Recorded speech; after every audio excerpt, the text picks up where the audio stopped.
The timing pin for a TDI is it's a pain. It doesn't make any sense. You see, this pin is for like a 2.5 diesel, and that went in from the top of the engine like so.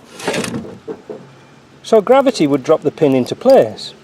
But when you're on a TDI, it's underneath.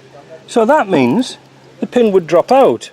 Now you're at one end trying to turn the crank and trying to hold the pin up. So we did a modification to it. There were a couple of modifications.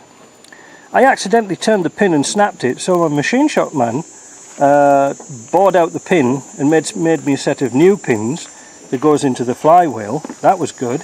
But also we got a little spring here, dropped it in, like there, put that in, and then when you screw the end cap on, you can put this into the underside of the flywheel housing, on the bell housing, and then when it reaches its mark, it will drop in and no more tears, so you can do this on your own.